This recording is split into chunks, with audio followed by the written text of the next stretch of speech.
Re-Zero, Side Story, Joshua Juyukalius Careful Second Encyclopedia, Chapter 1. As a breeze flew through the sky, it took a letter with itself, ? Wait. Please wait, shouting, the boy raised his hand into the sky, aiming for the floating letter.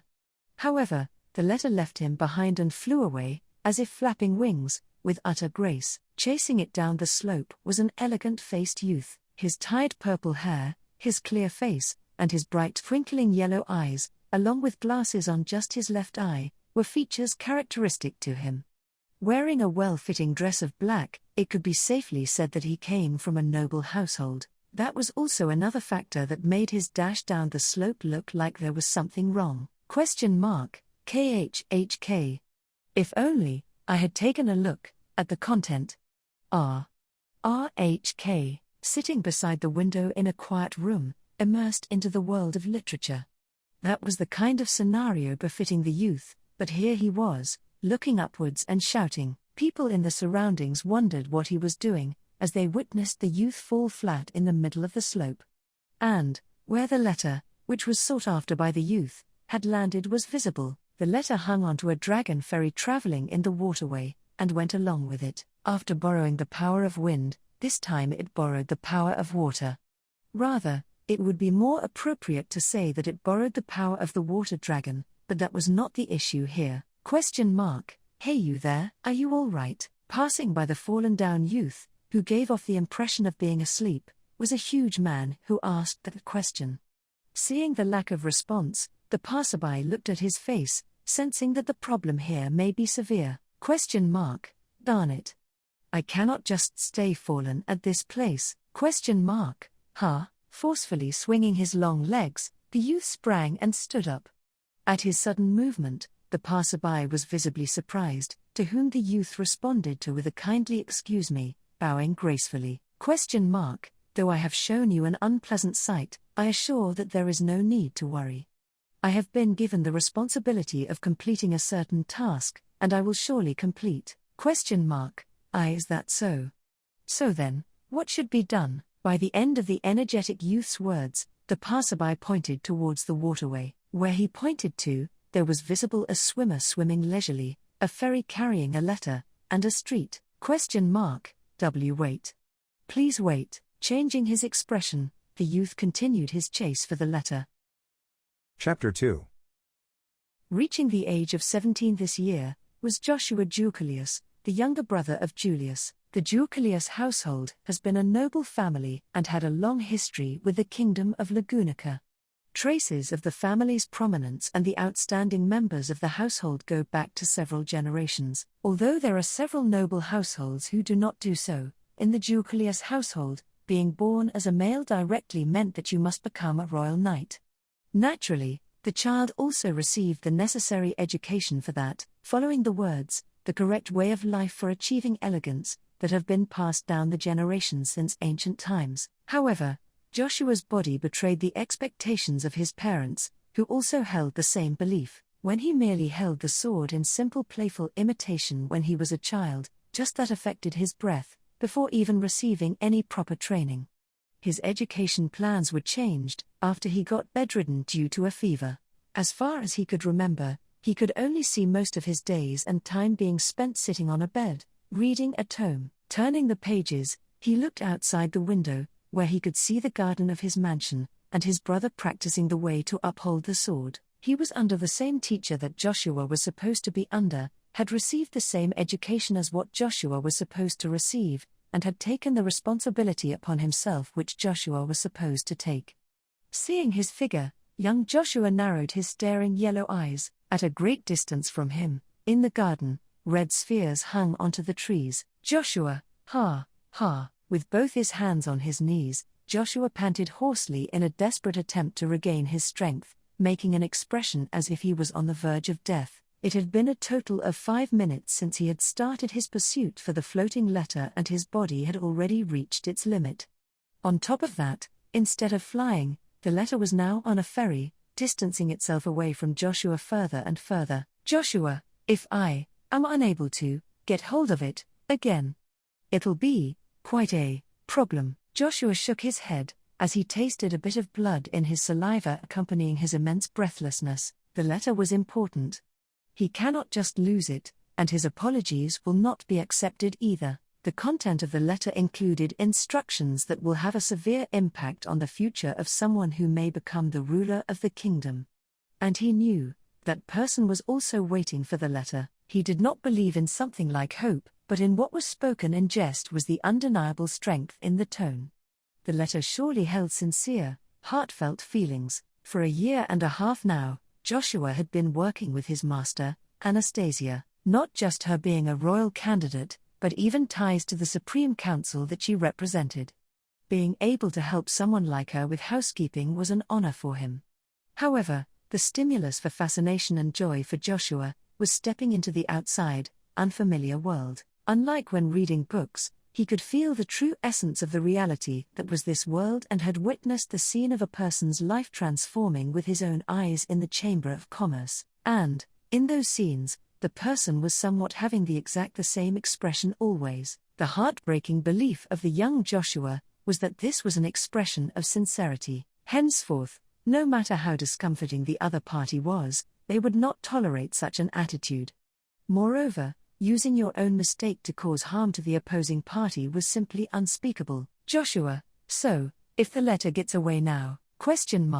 Mr. Please, take this. Joshua, eh? Joshua tried to lift his eyes and head with his further strengthened determination. What was in front of him was the letter he swore to chase till the edge of the world. Eyes widened, hands shivering, Joshua held the letter. He was not dreaming. It really was there. Joshua, Very well. If this made you happy, then my spirits have also been uplifted, that is. Joshua, yes. Thank you very much.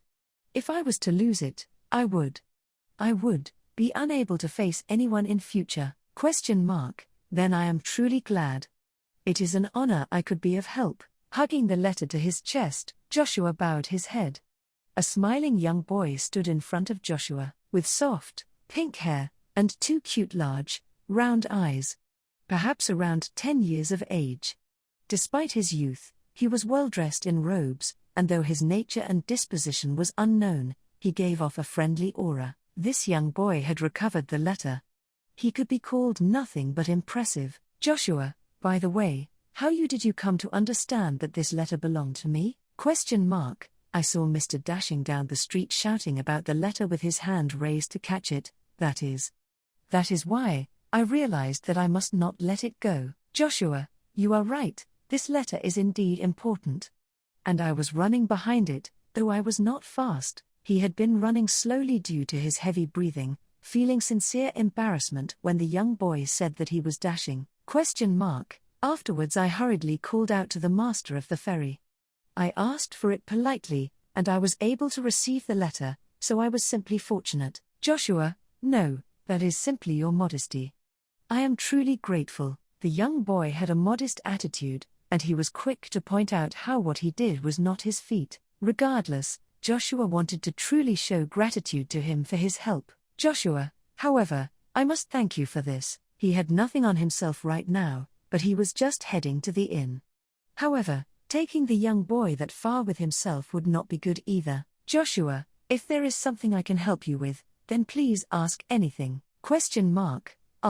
Then, on Joshua's suggestion, the boy blushed in embarrassment, and, hesitating for a moment, said, The truth is I seem to have lost my way. As embarrassing as it is, I am currently a vagrant child, that is, and, explaining his position, provided the perfect opportunity for Joshua to pay back his favor. Chapter 3. Greater than. Walking down the street was the unusual and perfectly matching pair of the young boy named Schult and Joshua. Schult, that's why I am trying my hardest to serve the one who showed the grace of taking me in. I am working hard, just so that I am not crushed by my debt to them. Joshua, that is really splendid. It's truly splendid, Schult kun. Schult, why yes, thank you very much for such words. Schult turned his head downwards and smiled at Joshua's praise. Seeing him, Joshua was sincerely awestruck. He was surely a well-natured young boy. From what he said now, it could be said that he had not been brought up in a favorable environment. However, fatefully encountering someone, he was now striving to accept the happiness and fortune he was blessed with at face value. That was somewhat not like Joshua. Joshua, it seems Shelt Khan highly respects that person. Shelt, of course, that is. So much so that respect is an understatement, that is. But, I truly do respect Al-Sama and Ye-Sama too. Heinkel-san, I am unsure about him. He was usually smiling like a flower, but now he made a difficult face. Shaking his head and doing away with his tired expression, Shelt glanced at Joshua. Shelt, Mr. must also be having someone he respects. Is there someone like that? Joshua. Who? I awaited that question. Shelt, oh. How cool. In front of Shelt, who widened his eyes, Joshua raised his face and pointed his palms forwards. The sun was visible through the gaps between his fingers, making him narrow his eyes and inhale lightly. That was because, Joshua, when you look at the sun, you become unable to see the beautiful wind flowing by. To me, my elder brother was a similarly dazzling existence. Shelt, Mr.'s brother, huh? He really seems to be someone amazing, that is. Joshua, you are right. Ni-sama is truly amazing. He is always working hard, as if he can do anything and will try to do anything. His form, his mindset, he is truly the greatest. Shelt, greatest. He really does seem like someone amazing. As Joshua clenched his fist, Shelt clapped. It was not rare for Joshua to talk about his brother, but it was rare for him to hear about his brother. Joshua's heart experiences an unexpected warmth, as it gets charmed by him. Joshua's brother, Julius Ducilius, was unquestionably a person who deserved to be respected. The will to live was strongly etched onto his soul. He had a habit of underestimating himself, but was able to sincerely and objectively acknowledge his own effort and was fully capable of helping himself. If nobody tells you that you are an amazing person, you will inevitably stop believing in that. Henceforth, for Joshua, who was only cheaply imitating Julius, an incident that happened, that negative incident, and calling back to it, Joshua sealed his lips. As soon as he heard those words of praise, Joshua stopped his footsteps. The walking Shelt looked backwards and glanced at his face. And, Shelt, it really seems like Mr. truly likes that Onii-san. Shelt, hearing this about him, even I have gotten excited. If there happens to be a chance, I would love to meet Mr.'s brother. Seeing his smile, he sighed, doing away with the conflicting feelings in his heart. Joshua smiled and blankly nodded. Joshua, yes, you are correct. Ni-sama is perfect, so he will surely treat Shelt Khan well. If there happens to be an opportunity, then please do. Shelt replied with understood energetically. He really wanted to meet his brother. The sight of Shelt, who heard the praise of his brother and his desire to meet him, was heartwarming indeed. Behind his eyes, that observed that soothing sight, ? Though it's between all this work, something calming, an eccentric feeling ran up his spine. They were on a street.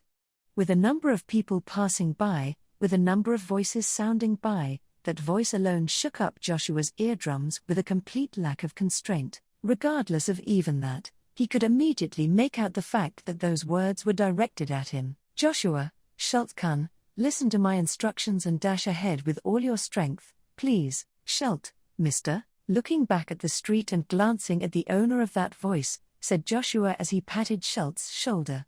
Shelt was puzzled, but he had no time to explain the details. No, even he himself did not know any details, including the opponent's identity. However, staring at exactly that place among the crowd-filled street, the petite youthful boy's aim was Joshua, and it could be understood at a single look that the boy was not someone harmless. Joshua, here, please take this. Please convey it to my Ni-sama or Shelt Khan's master. Gently handing over the letter he held, Joshua stepped forward. Shelt, who had received that letter, was confused on what he should do. But, before even that, Joshua, run. As per how he was instructed, Shelt turned and started running. The little boy did exactly what Joshua told him to, swimming between the crowd of people. Seeing his back, Joshua then turned his head forward. The one standing on the other side of him was now directly in front of him. Joshua, KHHK, ? Sorry for the surprise, Onyai-san. Even we wanted to play around a bit more. The time promised to Mama is coming close. At this point, let's just wrap this up. Joshua, I don't even have anything to say regarding that. A sound was heard. Joshua, who had received those words, unfortunately had no way of stopping the youth. Swordsmanship, magical talent, body handling, everything would be ineffective in his body. However, the safety of the letter, and Schult was, Joshua, truly, ? Well then, deepest apologies, but there's no time. Thank you for the treat. Insanity could be felt within that voice, as a shout echoed through the street. Hearing it, above all, he unclearly thought whether he had managed to do something even minimally substantial for his greatest brother, right before his consciousness left him.